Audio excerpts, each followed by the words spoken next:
Welcome back to the channel, guys. So today we're gonna work as we're gonna do a little stencil, hand stencil for a realistic picture. So it's one thing which I really like. So it's a theme I like a lot. So it's vampires. So I will show you how to make the stencil.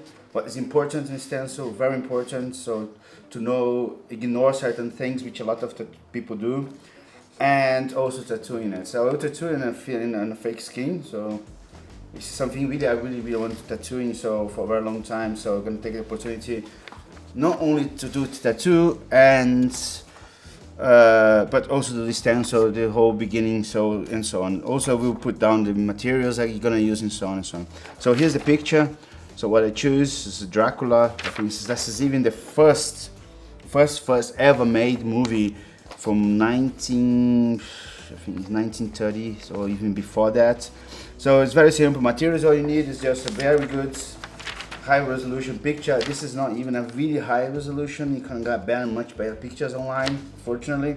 So, but you need to have a good contrast picture. So you try to work on Photoshop, on iPad, as best as possible to get some sort of contrast, to have 2 or 3 different pictures with the same motif.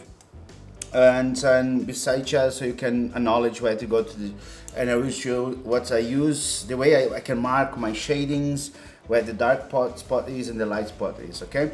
And the second part is obviously the stencil paper, which is the carbon paper for hand stencil, and a pen, a ball pen makes the job, okay? So normally I use the red one, so I will look for something like that. So I would recommend always red. Reason why? Because you can see why you put your line on, okay? Many tattooers don't care, but I do kind of care. So red pen would make the job better as a black, okay? So what we do basically is marking first the deepest part of the design, so the black parts where you have the black part. So these parts I normally use a very straight line work, and I use black, so I make like a very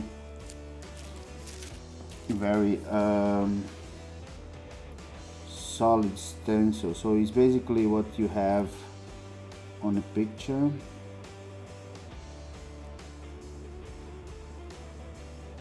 Here you go. So be aware that you don't miss anything, which is the important parts. So the black parts I normally always use very nice solid lines. So you're gonna see in stencil here in the black, as you can see, is solid black. So this is one part you have to be careful about. Okay. So the outlining, try to keep us in here, as we don't have a, so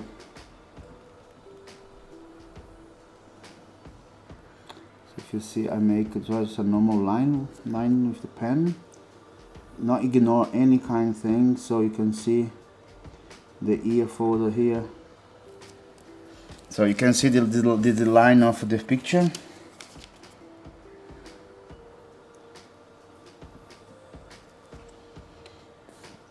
So here we have the ear folder of the ear, inner folder, and so on. So I will explain something in a minute about the certain parts of the face which we're gonna make like a dots or some sort of a line, broken lines to line the parts, instead to have this solid line around of it. So let's focus on the forehead here on top of the head, where we have a very light shadings. So basically here what I do is use broken lines just to the line where is my light spot the head. So here this is very bright, so we don't put almost no shading there. So you mark there, you make a map, okay? So, and here, very important, don't add anything to it, like many people would just ignore some parts and just start to add shadings from out of the blue or wherever, because it's a portrait, right? So you want to be as close, as loyal as possible from the original picture you have in front of you. And that works for many different things, for pretty much for everything which is realism related, okay? So here the same thing. So in my case, as I said here in the mouth, you have this black solid inner part of the mouth, so just the teeth is there. Here I could really relate to make it slightly, so this is very light shading, so I don't do anything. But one is a bit darker shading, so to have a contrast between the dark deep parts of the motif and the light shading, I will have like a line work. So this line work will give me guidance for my, so in this case, this part here, you can see it by the ear. I make this line work like that. So doing this, I have a 3 different sort techniques to keep my guidance clear, so I don't get confused.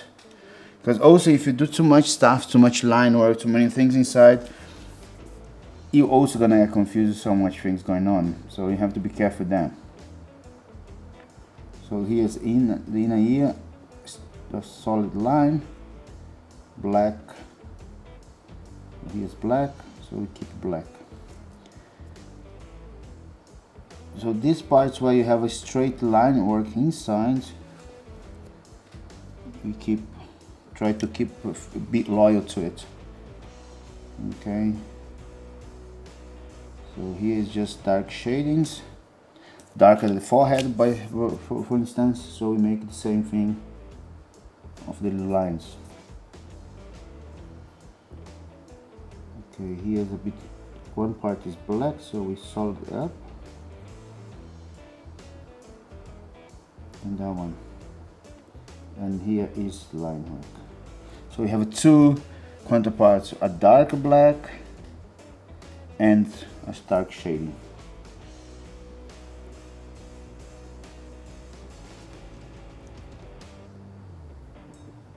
So we're gonna make a video on the stencil, also on the process of tattooing it, the portrait itself.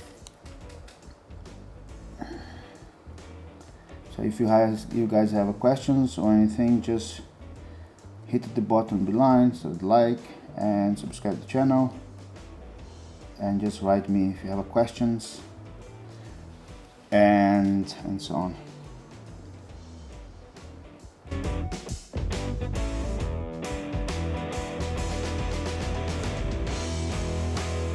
Here in the face you have a different grades of darkness and shades and so on, so you have to be very careful to mark them properly, otherwise you get confused.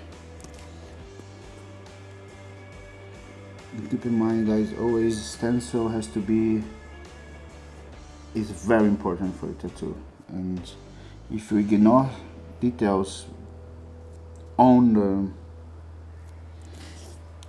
the stencil, that will reflect on the tattoo process later. And if you start to making up stuff which is supposed to be there, which are not there, or you forget, you don't put things which are supposed to be there, also will show in the tattoo, an end product, end result, you know.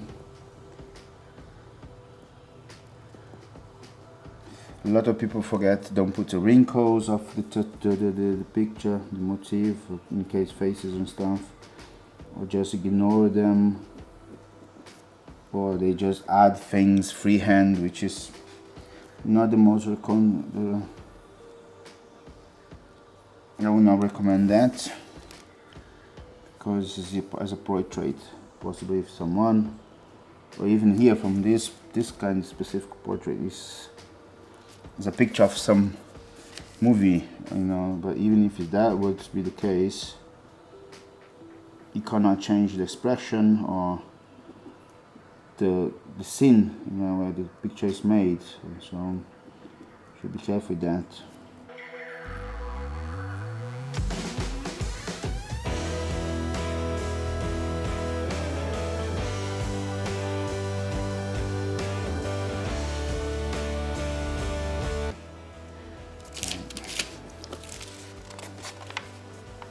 So here we go, guys. Here we have the stencil, which I would say I needed for the Dracula. So basically, if you notice, here's the deepest parts of the blacks on the eyes, the eyeballs here. These lines, this means it's the lighter, like the darker shadings part, but here is all the light part. So this is would be the shade light, shading, light, the nose, black here. So basically you have mapped all the necessary parts, very important parts of the face, the physiognomy of the face, to get the shadings more precise as possible, to get as best possible into a portrait. But if you're not doing for very long tattooing, so I would suggest to try and test this technique a lot before you actually do it something, or even, you know, it's a little bit more advanced techniques. I will do a video also tattooing it, so I will talk through all of it as well. And yeah, so for today is this, and see you next time. Thank you very much. Thank you, bye.